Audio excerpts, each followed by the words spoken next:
जय श्री कृष्णा जी। राधे राधे। आप सबको मेरा ढेर सारा राम राम और प्यार भरा नमस्कार।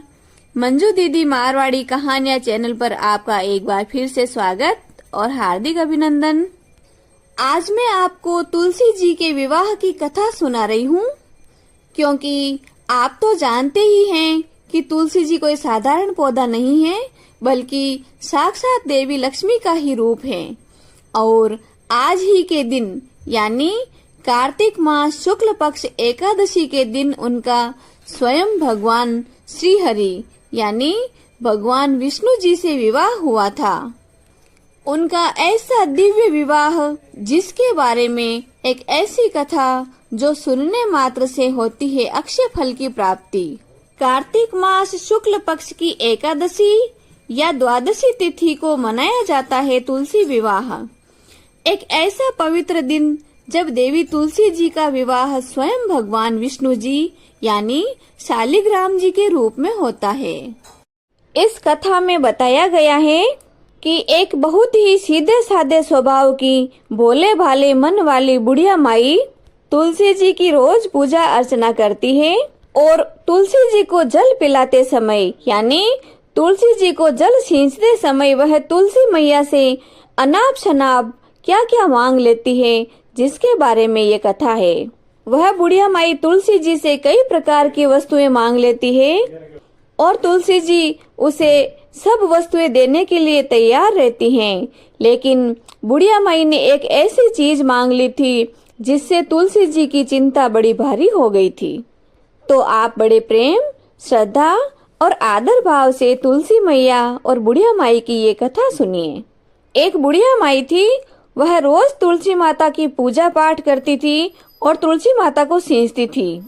तुलसी सींचते समय वह कहती थी कि हे तुलसी माता, सबकी दाता, अड़वो दीजे, घड़वो दीजे, खीर खांड का भोजन दीजे, दाल भात का जीमण दीजे, पाट पीताम्बर पहरण को दीजे, चटके की चाल दीजे, पटके की मौत दीजे, एकादशी का दिन दीजे, वैकुंठारा वास दीजे, गंगारो स्नान दीजे, साईं का दर्शन दे, चंदन की काठ दे, मीठा मीठा ग्रास दे, वैकुंठारा वास दे, 11 श्री मौत दे और श्री कृष्ण भगवान का कंधा दे।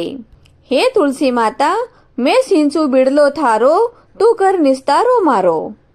वह रोज तुलसी माता को जल सींचती, रोज पूजा पाठ करती और रोज तुलसी माता से यही प्रार्थना करती थी। तुलसी माता को बाकी तो उसकी सब वस्तुएं मांगना मंजूर था, परंतु श्री कृष्ण भगवान का कंधा मांगना मंजूर नहीं था। तुलसी माता मन ही मन सोचने लगी कि अब मैं श्री कृष्ण जी का कंधा इसे कहाँ से लाकर दूंगी। ऐसा सोचकर तुलसी मैया मन ही मन बहुत चिंतित रहने लगी। चिंता के मारे तुलसी माता रोज रोज सूखने लग गई, दुबली पतली हो गई। तुलसी माता को इस तरह सूखते हुए देखकर भगवान ने पूछा कि हे देवी, अभी तो कार्तिक का महीना है, माताएं बहनें आपकी खूब सेवा चाकरी करती है, खूब आपको भोजन करवाती है, अच्छा अच्छा प्रसाद लाती है, रोज आपको जल सींचती है, खूब दूध दही पानी से आपका सिंचन करती है, फिर भी आप इस तरह सूखती जा रही हो, इसका क्या कारण हो सकता है। तब तुलसी माता ने श्री भगवान जी से कहा कि हे प्रभु, एक बुढ़िया माई आती है, रोज मेरी खूब सेवा चाकरी करती है और वह बहुत सारी वस्तुएं मांगती है।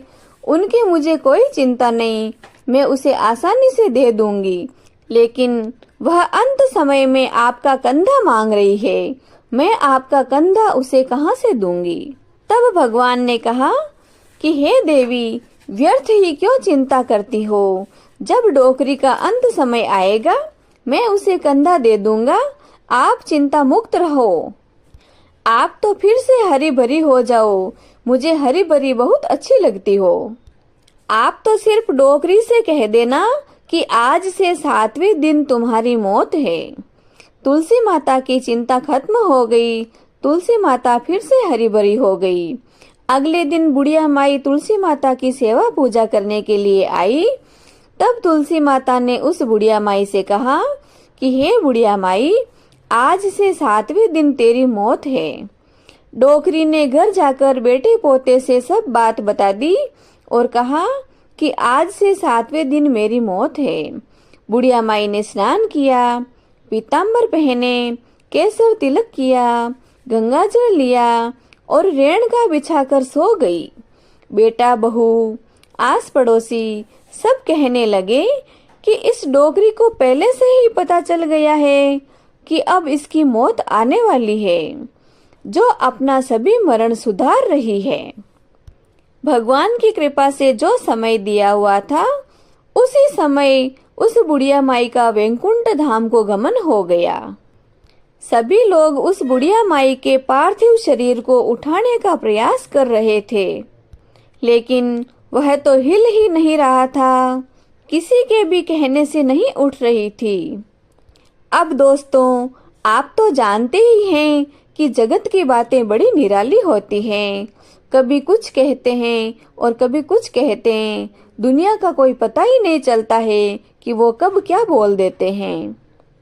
थोड़े समय पहले तो लोगों ने कहा था कि बुढ़िया माई बहुत ही पुण्यवान आत्मा है, इसलिए इनको अपने अंत समय का पहले से ही पता चल गया है। और अब वही लोग क्या कह रहे हैं वो आप सुनिए। वही सब लोग यह कह रहे हैं कि ये बुढ़िया माई इतने पाठ पूजा करती थी, इतने नित्य कर्म नियम धर्म करती थी, और आज इतनी भारी क्यों हो गई जो किसी से भी नहीं उठ रही है। इसका मतलब यह है कि ये तो दिखावे के पाठ पूजा करती थी और इसके मन में पाप की बड़ी बड़ी गठरियां भरी हुई है, और पाप का भारा तो किसी से नहीं उठता है, तो फिर हमसे भला ये क्या उठेगी।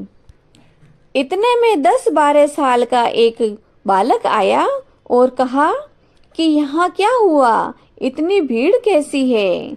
सब लोग कहने लगे कि ये बुढ़िया माई बहुत ज्यादा नेम धर्म करती थी, लेकिन आज किसी से भी नहीं उठ रही है। पता नहीं इसने जाने अनजाने में ऐसा कौन सा पाप किया है, जिस पाप के कारण इसका पार्थिव शरीर इतना भारी हो गया है। जब उस लड़के ने कहा कि सब दूर हो जाओ, मुझे इसको उठाकर देखने दो, ऐसा सुनकर सब लोगों ने कहा कि हम इतने सारे लोग इकट्ठा हुए हैं जो तो इसको नहीं उठा सके हैं, और तुम तो छोटे से बालक हो, तुम इसको क्या उठाओगे।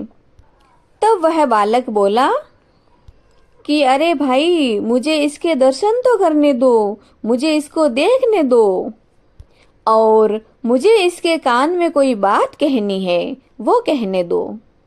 सब लोग हंसने लगे, लेकिन उनमें से कोई समझदार बुजुर्ग था। उसने कहा कि इसकी भी इच्छा पूरी करने दो भाई, ये बालक है, हमारे कहने से नहीं मानेगा। जब इससे नहीं उठेगी तो ये अपने आप समझ जाएगा। उस बालक ने डोकरी के शरीर के पास जाकर कान में धीरे से कहा कि हे बुढ़िया माई, अड़वा ले, घड़वा ले, खीर खांड का भोजन ले, पाठ पीताम्बर पहने को ले, वैकुंठा का वास ले, गंगा का स्नान ले, चटके की चाल ले, पटके की मौत ले, खीर खांड का जिमण ले, मीठा मीठा ग्रास ले, वैकुंठारा वास ले। हे बुढ़िया माई, तुलसा जी के साथ में तू सिंचो बिड़लो मारो, और मैं करूं आज निस्तारो थारो। इतना कहकर उसने अपनी चिटुली अंगुली लगाई, ऊपर से विमान आया, डोकरी सीधे ही स्वर्ग लोक में चली गई।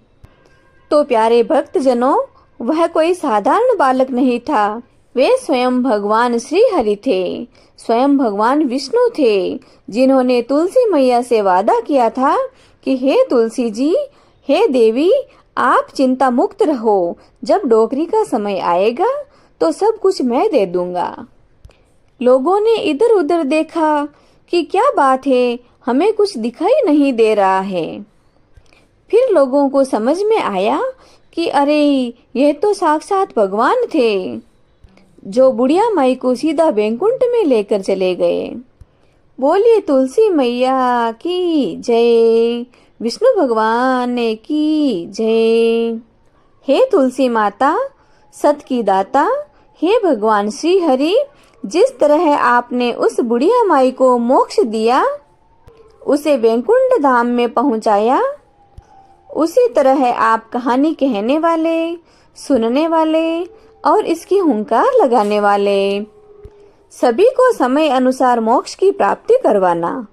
तो दोस्तों, हम बुढ़िया माई के बराबर तो भक्ति नहीं कर सकते, लेकिन हम जितनी भी भक्ति कर सकते हैं, हमें वह भक्ति सच्चे मन से करनी चाहिए, जिससे कि हमें भी साक्षात प्रभु के दर्शन करने का सौभाग्य प्राप्त हो सके।